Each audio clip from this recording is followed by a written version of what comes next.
Hello viewers, कैसे हैं आप सब। आई थिंक आप सब बहुत अच्छे होंगे। आज के हम इस वीडियो में देखने वाले हैं हमारे जो इकोनॉमिक्स है। इकोनॉमिक्स के अंदर हमारी 4 सेक्टर्स आते हैं जो कि हमारी जीडीपी में जिनका बहुत इम्पॉर्टेंट रोल होता है। ठीक है, तो वो 4 सेक्टर्स कौन से हैं उसके बारे में हम डिटेल में पढ़ेंगे। पहला सेक्टर आता है आपका हाउस होल्ड, सेकेंड आता है आपका फर्म्स, थर्ड आती है आपकी गवर्नमेंट एंड फोर्थ आता है आपका एक्सटर्नल सेक्टर। ओके, सो आपका जो हाउस होल्ड सेक्टर होता है उसके अंदर हम किस चीज़ की बारे में बात करते हैं उसको हम डिटेल से देखते हैं। तो आपका जो हाउस होल्ड सेक्टर होता है इसके अंदर हम सिंगल इंडिविजुअल और ग्रुप ऑफ इंडिविजुअल की बात करते हैं। ठीक है, जैसे कि यहाँ पे मेंशन्ड है। ओके, सो इसमें क्या होता है, जो सिंगल इंडिविजुअल होता है या फिर जो ग्रुप ऑफ इंडिविजुअल्स होते हैं वो इंडिपेंडेंटली डिसीजंस लेते हैं अपनी इकोनॉमिक एक्टिविटीज़ को ध्यान में रखते हुए कि उन्हें किस चीज़ का प्रोडक्शन करना है, क्या कंजम्पशन करनी है। ठीक है, उन्हें कौन कौन सी वस्तुएं या सेवाएं खरीदनी है अपने उपभोग करने के लिए।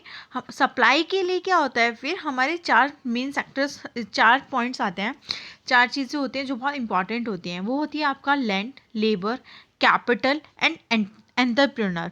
जो लैंड होती है वो हो गई आपकी ज़मीन, जो भोक्ता होता है या जो इंडिविजुअल होता है उसी की ज़मीन होती है जिसके ऊपर हम करते हैं। लेबर हमें हमारी मानव शक्ति आती है। थर्ड होती है आपकी कैपिटल भी क्या होती है, ह्यूमन से ही जनरेट होती है। फिर आता है आपका एंटरप्रेन्योर। जो एंटरप्रेन्योर होता है वो किसके लिए काम करता है, प्रॉफिट मेकिंग के लिए काम कर रहा होता है। ठीक है, उसके बाद इसके बाद इन शॉर्ट में हम बोल सकते हैं कंक्लूड करने के लिए कि इसके अंदर सब लोग आते हैं, चाहे वो कंज्यूमर हो, चाहे वो पीपल हो, सोसाइटी का हर एक मेंबर इसके अंदर रिस्पॉन्सिबल होता है जीडीपी के लिए। फिर इधर हम सेकंड पॉइंट की बात करते हैं। सेकंड में आपका आता है फर्म जो होती है वो क्या करते हैं, प्रोड्यूस करती है। ठीक है, वो प्रोडक्शन करती है। इनका जो मोटिव होता है वो होता है प्रॉफिट मेकिंग होता है।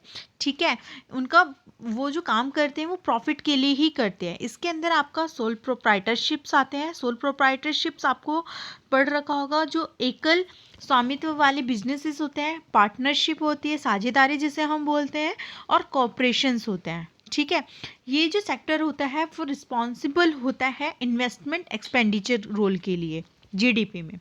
देन थर्ड आता है आपका गवर्नमेंट के अंदर हम स्टेट गवर्नमेंट और जो सेंट्रल गवर्नमेंट होती है दोनों को उसमें शामिल किया जाता है। जो क्या क्या लॉज रहने वाले हैं, क्या उनके ऑर्डर्स हैं। ठीक है, लॉ एंड ऑर्डर आता है इसके अंदर। मेंटेनेंस कैसे रखने वाली है, ग्रोथ कैसी होगी, आपकी स्टेबिलिटी रहेगी या नहीं रहेगी, एडमिनिस्ट्रेशन की सर्विसेज कैसी रहने वाली है, इन सब के अंदर गवर्नमेंट का बहुत बड़ा रोल होता है। जो गवर्नमेंट होती है उसका फोकस क्या होता है, उसका फोकस प्रॉफिट मेकिंग नहीं होता है। उसका फोकस होता है कि कैसे लोगों के लिए काम किया जाए, लोगों की सहूलियत को ध्यान में रखते हुए वो काम करती हैं, लोगों की ज़रूरतों को ध्यान में रखते हुए वो काम करती हैं। जैसे डैम्स बनवाना, रोड्स बनवाना, ठीक है, हैवी इंडस्ट्रीज़ लगवाना और ऐसे काम को करवाना जिससे कि आपके एम्प्लॉयमेंट जनरेट हो। ठीक है, इसके जो प्रॉफिट होता है वो क्या होता है, नॉन प्रॉफिट मेकिंग नहीं होता है, नॉट टू प्रॉफिट मेकिंग इधर मेंशन है। ठीक है, फिर जो गवर्नमेंट होती है उसका भी जीडीपी में बहुत इंपॉर्टेंट रोल होता है। देन फिर आता है आपका external sector. Okay, external sector के अंदर हम बात करते हैं इंपोर्ट की एंड एक्सपोर्ट की। सबसे पहले हमारे लिए ये जानना बहुत ज़रूरी है कि भाई इंपोर्ट और एक्सपोर्ट होता क्या है। इंपोर्ट का मतलब होता है चीज़ों को परचेज़ करना। परचेज़ करने का मतलब यहाँ पर इस प्रकार है, जो हम सामान दूसरी कंट्रीज से खरीदते हैं वो होता है हमारा इंपोर्ट, हम ले रहे हैं। ठीक है, एक्सपोर्ट मीन्स देना, क्योंकि मोस्ट ऑफ द स्टूडेंट्स को बहुत ज़्यादा कन्फ्यूजन रहते हैं इंपॉर्टेंट एक्सपोर्ट को लेकर। तो आप इस तरीके से समझ सकते हो, इंपोर्ट मतलब हम ले रहे हैं, एक्स जा रहा है, एक्सपोर्ट जो सामान हम दूसरे कंट्रीज़ में भेजते हैं। अगर हम एक्सपोर्ट करेंगे तो हमारे लिए बेनिफिट क्या होगा, हमारे देश में पैसा आएगा, मीन्स फॉरेन कंट्रीज़ आएंगी। करेंसीज आएंगी, सॉरी, ठीक है, फॉरेन करेंसीज आएंगी तो इन्वेस्टमेंट बढ़ेगा। इसी प्रकार जब हम इंपोर्ट करते हैं तो हमारी जो मनी होती है हम फॉरेन करेंसी में ही वो करते हैं, विनिमय करते हैं, उसका एक्सचेंज करते हैं, तो हमारी जो करेंसी है उसकी इन्वेस्टमेंट हो रही होती है, ठीक है। आई होप आपको ये वीडियो पसंद आई होगी।